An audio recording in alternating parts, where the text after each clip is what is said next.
Welcome back to the Siloam Plus podcast. My name is Josh Watford, and we have the entire crew with us today. Right. So to my left, John Nicholson. Across from me, Casey Dunaway. and to the other side of me, Joseph Zumwalt. and we're putting Joe in the hot seat Yes, indeed. today. The hot seat. This is the official Siloam Summer 24 Pastoral Intern Exit Interview. Indeed. How's that for an official? That is a long great title. I like it. And here's the deal. We're making this public. Yes. Yes. Anybody can go and listen to Joe's interview. So we have no clue what Joe's going to say. And I have no clue what we they're going to rarely do. ask. We have no clue. He has no clue what we're going to ask. We don't have any clue what we're going to ask. We're just going to have a conversation about the summer. And So hang on, folks. We will tell you that we have instructed Joe that if he gets out one of his big laughs to please turn his head. We did. We're just acknowledging that we heard your cries for help from the last podcast. So Thank you all for not giving us 1-star rating because of it. Because then we would have had to have fired Joe sooner than right now. So that's Fire. Yeah, you're fired, man. This is it. This Fired. is it. Oh, absolutely. First job I've been fired from. Congratulations. Yeah. We're glad we could enter into that. That Number one in my heart. Yeah, always. Well, this is a closing exit interview, and we just wanted to take a moment and hear from you some of the things, some of the memories, some of the what's the good, bad, the uglies that you're taking away from this. What are kinds of conversations you've had with other people about this? What do you? Here's your first kickoff question. If you take away anything from this summer, folks, when you get back to school, and they ask, "Tell me about your summer," what are you going to tell them? I need to be a lot more selfless. I think that was one of the biggest things that the Lord made apparent to me during this internship. Not that I thought I was perfect before, but I thought I was a lot more selfless than I am, because there's multiple times when I was asked to do things and I would jump up and do it, but that initial response wasn't as it should have been, and it's just that there was an initial I don't want to do this, or this is outside of my comfort zone, so I don't want to do this. But then after a minute I would say I'd go do it, and then after a minute or after I'd be headed out to go do it, I'd be like, I should be doing this with a lot more joy than what I am now. So there should be not that initial response. Well, that's something good to learn on the front end, right? Because that's a lot of pastoral ministry is. Now, I'm just sitting here thinking, I'm still learning that, brother. I mean, that is, but yeah, amen. That's great. But yeah, getting a picture of what that is on the front end. Being aware of that coming into it, right? Yeah. I think that's what I'm trying to say. Like, not having it all figured out, but just knowing, like, oh, this is what I'm getting into. Yeah. This is going to be day to day. I'm going to have to oftentimes do things that, my feelings say, like, oh man, I'd rather not do that. But that that's what you're supposed to be doing, and working to bring those in line, because that's what you ultimately want. Yeah. You want to do all this stuff. Yeah. You want to be selfless. And sometimes we just got to act our way into feeling that. Yeah. Rather than feeling our way into acting on those things. Right. And the other one, you'll never get there. Yeah. Well, and I think the Spirit's work in your heart is just that as well. Mm-hmm. Just because you don't feel something, we oftentimes talk about that He changes us from the inside out, and I think that's 100% true. Mm-hmm. But I think also us knowing we need to do something that we're supposed to do, and having the will. I mean, that's really what they meant when they said, love the Lord your God with all your heart, right? The heart was the center of the will. It wasn't necessarily this lovey-dovey type idea in the Hebrew Scriptures. It was the center of your desires and your will. And so it wasn't necessarily emotions, it was your will. And so understanding that from the forefront, like, okay, I need to think through pastoral ministry as, it is a sanctification process, right? And you often do things that you don't necessarily want to do, but you're supposed to, and when you're done with it, you're glad you did. Yeah. I mean, that's how a lot of things went. So I had known before that was part of pastoral ministry, and it was in the head, but I thought I would be more selfish when it came to doing it, and selfless when it came to doing it, and so that's why. But the Lord really worked and showed me that I need to work on that, or be working on that. So that was good. What was the most fun thing you did that you were genuinely excited to do? Bridge. I was excited to go play bridge with the ladies. Was and that Bob. one of the things that you started out not excited to Right. do? I had to get there. Okay. Yeah. Come on. Yeah.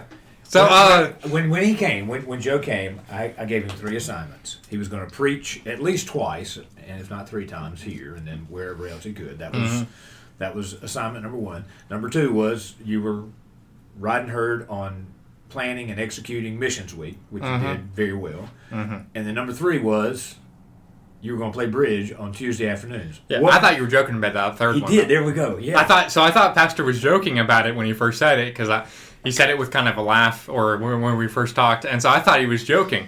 And then by the second or third week, I found out he was pretty serious about it. So and it pushed me out of my comfort zone, because I'm not. One of the most uncomfortable things for me to do, and that'd probably be the second thing I'd say that I can take away, is that I got pushed out of my comfort zone a whole lot, and it was really good. Good. Yeah. But just for clarity, for anybody that's listening, playing bridge, we have a group of senior adults that gather here every Tuesday afternoon. Some of them play dominoes, some of them play bridge. Joe was assigned to play bridge. Yeah, and so, but I mean, senior adults. I'm gonna miss it going back to college. It was good, and then just getting to know some of those ladies and Mr. Bob, and being able to help them into the door and help Mr. Mike out, because he's the only one who really helps them get in. And I got to see it from a different light, because when I was going to school at Marion Academy and we were going here, they would, they used the same room. We used the same room that they were in, and it's usually messy when they leave. It's just how it is. And so there was a different attitude towards it when I was going to Marion Academy, and some of the teachers there weren't too excited about it. But now, after having spent time with them, I know why they show up every week, and I know that this is basically their point of interaction each week, and they love it so much, and just being able to be a part of that, and it was just good. Tell me a story from your time playing bridge. All right, Miss Brewer always complains about her hands. It does not matter if it's a good hand or not. She always thinks it's a bad hand, and so she needs a little bit more confidence in her ability to play. But there was a time where I won the bid, and Miss Brewer had a better hand than me, and she had not bid at all, and she had the option to bid before me, and she just didn't bid at all. She'd pass straight out, and I mean she had like several aces, she had several kings, she had the works, and she had everything I needed. So she had a better hand than me, and I think and it was just funny, because I was like, Miss Brewer, if you get a hand like this again, you better be bidding it, because I was bidding on a hope and a prayer, and and so it's just interesting. And every week she talks about how bad her hands are, and how she can't bid with them, and she just needs a little bit more confidence. There's a sermon somewhere in that. There's a sermon in most things, but it was just funny. It was good, and then that'd be the main one. Another question for you: what was something that you had maybe learned about at school, but kind of you got to put into practice this summer? Oh, I got that a whole lot, actually. Entire process of making a sermon.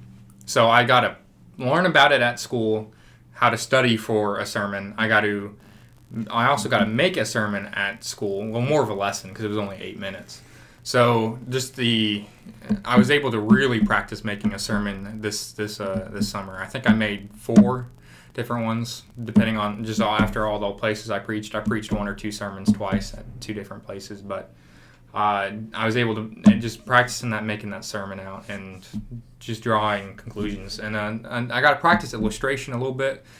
I'm not really good at it, so I didn't practice it probably as much as I should have. But just the illustrating of some of the texts and for a lot of preachers, that's the hardest part. It is. Yeah. Yeah. Another thing I heard about and learned about, but not as deeply learned about, was just the heartbreak for who you're preaching to. Mm. Come on. And that becomes well, real. and the first 2 sermons here, there was a lot less of that heartbreak. Now I wanted to get the truth of the text across. I wanted to encourage people in those, and I wanted to do a lot in those, but there was not so much of a heartbreak. But this last sermon, I came at 8:30, and I spent 30 to 45 minutes, and I was switching between singing 2 praise songs, and only 2 of them, and it was Amazing Grace and How He Loves Us, and I was switching between the 2, and then I was praying over the sermon and the people, and I think I ended up praying over each one of our benches, and I definitely got brokenhearted that day, and I was in tears several times, and I was in a nice new what do you call that? Sports coat. Blazer. Yeah. Okay, I want to say sports coat all the time. Sports but, coat works. Okay, That's fine. I was in a nice new one, and then I had a nice new shirt on that was paid for by the church. You can ask Pastor John about that if you want. But We'll probably bring that up in a minute. But go ahead. yeah, but and so I didn't want to mess it up, and I couldn't find wherever we usually have Kleenex somewhere in there, and I couldn't find them, and I was wiping my tears with my hands, wiping them on my jeans that I was wearing, and then I just went back and forth between those 2 things, and I was really having that heartbreak for the sheep anyway. So it was good. Man, that's beautiful. All right, I got to bring Casey into the conversation. Yeah, I had a question for Casey. Go ahead. You go right ahead. Oh, well, I was just going to ask, as someone who's going into pastoral ministry, Joe, from an admin, secretary, ministry assistant, whatever All the things. Yeah, from Swiss Army knife of the behind the scenes. What does he need to know about that role, about the behind the scenes, admin, paperwork, turning in newsletter articles on time? I beat you guys twice. Why are you going to bring that up? Because that's part of her heartburn. I only forgot once. We were doing fine, Josh. All right, thanks. Until next week. Yeah. That's right. And I don't got to turn one in next week. That's so. right. That's right. I know y'all well enough to know that it's not disrespectful when you're late, but for a newbie, it can come off as disrespectful when you're given a deadline Yeah. and you don't meet it. I didn't have that problem with you until the last. Yeah, that last newsletter, I After totally he learned forgot from about. his mentors that No, it's okay Yeah, we taught him wrong. taught him that. well. That's right. That's not a big deal for me, but it might be for somebody Yeah. in the future. I am sorry about that. You're good. So are we. I'm used to it. Okay. So it's good. One other thing would be you just don't ever know what you're going to come into. Every day is different. Like there was a big mess in the bathroom that I just got called in to clean up. Yeah. So Lovely. you just don't know. Yeah. It could range from doing bookwork for me to doing cleanup for others. And it kind of goes back to the joy thing that you were talking about. How do I clean up that with joy? Mm-hmm. And it goes back to a story when I was at the drugstore. Somebody had a very big problem in the bathroom. And we had Paige and Paula, they were going in to clean it up. And one is singing hymns while she's cleaning. And the other one is gagging and on the verge of... Amazing. But that's it, though. Cleaning up a mess that you didn't make, that you don't want to clean up with joy. There's a sermon right there, too. There is a sermon in that one. Yeah, you might jot that down and preach that a little later. That's good. We'll try to credit you. Yeah, but Be sure you credit Casey. Best thing I learned on Summer Intern. there's just a lot that you don't ever expect. So if you can do it with joy, it will change you. Mm-hmm. That's awesome. All right, I want to ask you, just from your interactions with Joe, what did you see? What places of growth did you see in him from late May to here late August? I saw a lot of maturity. I did. And I'm kind of looking at it from the outside because you were their little guy for the summer. Yep. But Josh has a little guy. All right. I knew somebody was at least thinking it, because I was thinking. well, somebody's got to do Yeah, it. anyways. Anyway, go ahead. I'm sorry. Couldn't resist. From when you first started and not really knowing what to do, what to expect, to now coming in and we can sit down and have this conversation. I don't think you're going to take it to heart to the point where you're going to be upset, but you're going to take it as proper criticism and grow from it. I don't know if I could have done that when you first started. Yeah, you didn't. I would hope so. You were having But- difficulty discerning what we were. Joking about it, not. Yeah. Yes, who was literal and who was not. Still have a problem with it I sometimes. don't think but any as of I us get are to grow, literal. I've got this.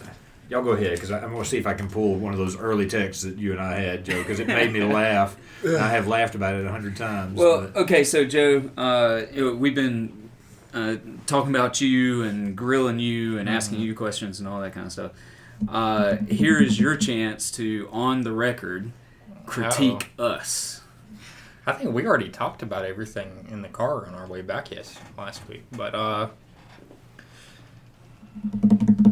I think the big thing, and part of it does stem from, so we talked about most of this in a car already on our way back from a trip last Tuesday. But I think the biggest thing would be, because we were so familiar with each other beforehand, there was just some things that were, some common things that I think didn't get mentioned because they were kind of just taken for granted that I probably knew them or something. Yeah. And then, and I may not have, or I may have, and then I left a little bit confused on some of the details of what I was supposed to be doing. But I think that would be about it. That and just double checking some of the sermons and offering maybe some helpful advice on them.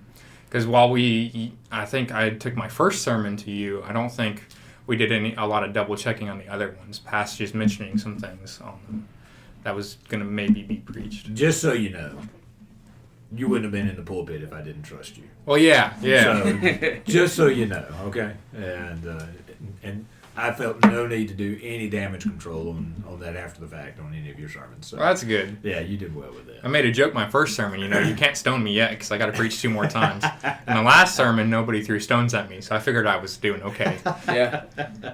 Okay. Hey, John, did you find the Yeah, I text did. thread? This was reaching back to, it's actually in late April that when we're talking about things, and Joe texted me, and it was just a miss. It was I don't know if autocorrect grabbed it or whatever, but No, the he problem says, "Hey, Master, preaching this summer, I would like to do Hosea, Amos, and either Joel or Jonah." And I responded, I said, "Sounds good. We'll put our heads together, all that." And then I went on and said, "And calling me, quote, Master is appreciated, but I only require that in public settings." To which Joe replies, "A man cannot serve 2 masters, so teacher will do." You are joking, right? I remember that. Oh, Yeah, I'm so bad at spelling things that I just turn off autocorrect,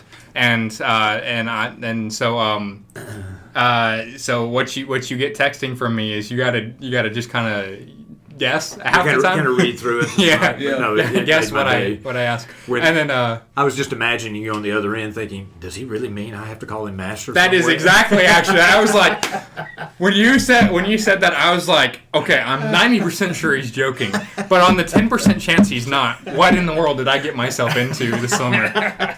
Master John, Pastor God. So, but there was that 10% of me. I was like, I better make sure.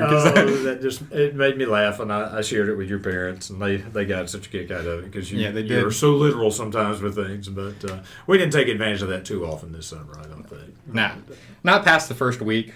Oh my gosh! I think my first day, they told me I had to be here 70 hours. So I was doing the math in my head. I was like, I okay, forgot about that, too. that's 10 hours a day. So I'll just be here from. Only getting paid for 13 of us. Yeah, I'll hit that 13. We didn't talk about payment before then. Like that was out. We talked about the whatever you want to call it afterwards, stipend or whatever it is. But that was afterwards, a week or two, and then So I was doing my head in my mouth. I was like, 10 hours a day, that ain't too terrible. And then Josh was like, and Pastor John was like, okay, I was joking. We got to have some discussion on what's acceptable and what's not. And I don't think we on hours of work. And then I don't think we ever actually had that conversation. But well, we kind of settled into where we are, and it worked well. It worked well. He only worked 60 hours. That's exactly right. Yeah, only 60. That's a joke for all you literal people out Right, there. exactly. Yeah. Oh my gosh, that's too funny. Well, we did take you to get you some new threads. Yeah. Talk about your day, man. That was amazing, actually. I got to tell you, before you get going, I got to tell you, when we dropped you off there at Man's Warehouse and basically told the guy, he's yours, tell him everything, and Josh and I just kind of stood back. I really felt like I needed a box of popcorn just to kind of watch the show because you were like a deer in the headlights, man. It was so funny, Joe. But anyway, go ahead. Talk a little bit about that. Because that is something the church wanted to bless you with. It was amazing. So the surprise bit of it had gotten a little bit ruined because of Deacon's meeting the week before. But thanks, Deacon. Thanks, Roger. But in Deacon's meeting, I found out that the church wanted to get me a suit, and we ended up getting a jacket, but we got shoes too. So I mean, it was basically a suit. In my opinion, it's a suit. It's the same thing, just not got everything but pants. Right? Yeah. Well, your grandparents had gotten you a suit the week before. Yeah. So we talked about that we could get you a suit or we could get you a blazer. Yeah. Which And would be more I took the advice. versatile. But anyway, go ahead. But what was running through your head when we walked off and left you standing there with Mr. Taylor, man? I was just thinking in the back of my mind, they're about to see how country bumpkin I am because just to preface this, Dad, whenever he has to go something formal, wears his dress blues from the military. Hey. That's what he wore to my sister's weddings. That's what he's wore. Right. He's never worn a suit. He's never taught me anything about wearing a suit. I don't think he knows anything about wearing a suit. Because when I mentioned to him, I think he said, I know about nothing wearing a suit. So I just to preface this, I mean, they know nothing about dressing in a suit. And so I learned a lot. I learned a lot of things about dressing. What would you call that? Dressing appropriately. Well, I didn't want to say appropriately because that sounds like dressing stylish or something. I don't know. Dressing like a pastor. Yeah, that works. Like a pastor, and I learned pastors are known for being stylish. That's right, man. Yeah, you know. But I learned a lot. But better yet, I think that was the first time that you and Josh and me have hung out outside of. And it was church related, but I think it was the first time past one fishing trip, a year or two ago that us three have hung out and just hung out, and so that was actually I think the best part of it was we just got to hang out and talk and we discussed some of the stuff we're discussing now, but I got a lot of advice about dressing and why and. I mean, I agree with it, so. I remember looking over and he had picked out, not Joe, but the guy who worked at Men's Warehouse, he had picked out for you a light purple shirt and was picking out purple ties. And I was sitting there thinking, I was like, I don't know if Joe's going to go for this. And so that's when I walked over there, Joe. I don't know if you remember this. And I let you know, I'm like, now, Joe, you have to pick this out because if you don't like it, you're not going to wear it. That's right. Yeah. And I was trying to find a polite way of saying, can we have a different color? Right, yeah. And so that's why I was like, no, if Joe feels pressured into getting this color and he gets home and his mom or dad said, well, I don't know about that, Joe. And that's it. You hang it up. And, you don't want to waste a shirt purchase like that.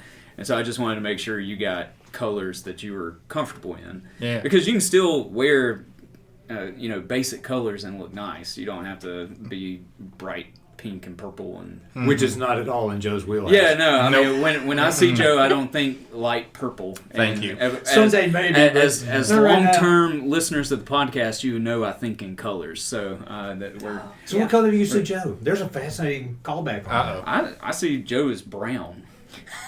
I don't know what that tells you about him, but when I see Joe, I think brown. Good deal. That's fun. Yeah, brown's a reliable color. Okay, I like it. That's good.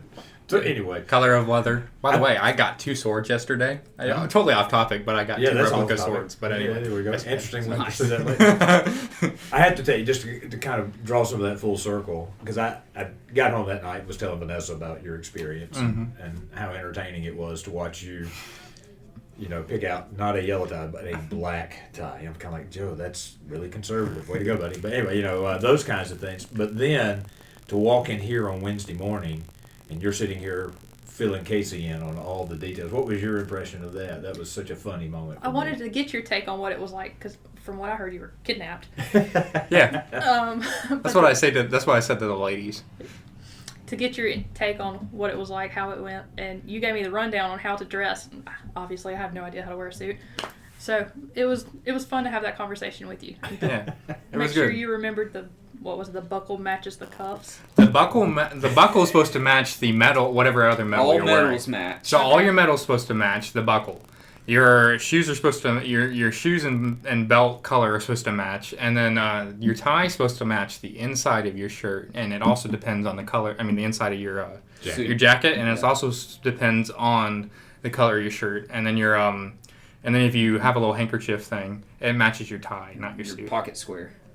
It's we'll get jargon down. It's handkerchief. Fantastic fashion advice from Joe. I love it. There's your podcast right there. I repeat. And other than being slightly a lamb led to the slaughter, it was great. But, lamb led to the slaughter. I think he asked me, like, what's my age or something, and it means something else, and I said 20. I was like, I just turned 20. And then I hear these two start busting a gut over there, just like dying. Asked one question, you answered something else, and it was just so funny, because you were just so out of your element. It was great. But, man, to that point, you looked great Sunday, paisley tie, nice, and you looked good, and it all came together, brother. It was good. It was great. It was great. And Mom was only slightly jealous that I got hot and sour soup. Yeah, we ate some Chinese food that day. Yeah, that was a good time. Good time. What else you got? I mean, that's all I got. All right. Well, man. I mean, we could come up with more questions. Yeah, I'm sure. we could drill them down, but I am grateful, and let me just again say, and I think this may be a story worth recapping here for just a moment. The work that you did for Missions Week certainly has benefited our church and community this year, but the story that we've been able to be a part of in Amanda's life, Michelle shared her testimony and how we've been able now to, with what God was doing in some other people's lives, they now have a washer and dryer, and that story drives all the way back to a year ago with building the ramp for that family, and Joey and the boys were over there to be a part of that. It brought that full circle for them. And so, Joe, without your connecting with the folks down at the laundromat and your planning and being sure that we had the time to be there, those things wouldn't have happened.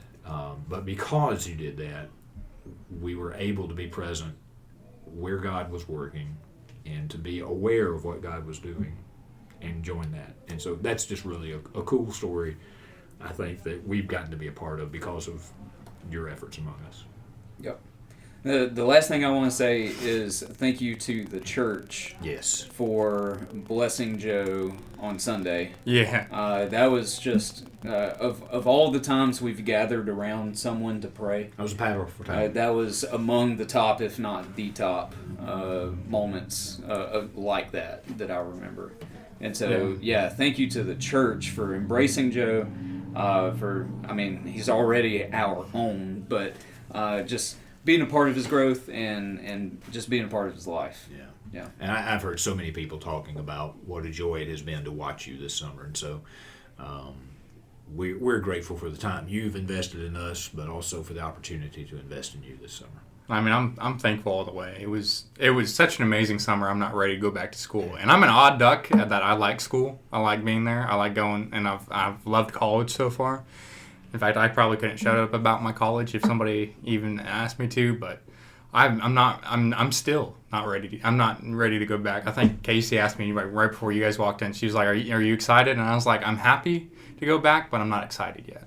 I wish we had a few more months. It feels like it's been only like a week or two. It's gone by to me. I mean, it's been so great, and it's been such a blessing, and it's helped me see a lot it things. Amen. You've helped other people grow this summer too. Amen. It's not just been us helping you walk through this and for them to lead you through what it is like to be a pastor. You've helped other people grow too. Yeah, that's good observation. That's a good word of affirmation. Absolutely it is. Well, Joe, I've only got one other thing I need to say to you. you're fired. Okay. No, you gotta say it in your Trump voice. No, I don't have a Trump voice. No. You're fired. Oh, I wish you could have seen that. Oh, that was good. That was good. But we do. We're so grateful for you. Look forward to hearing great things out of you in the future. I look forward to Coming back next summer? Yeah. All right, you're so. on the record. He's on the record. All right. coming back throughout school year and stuff. I can't wait.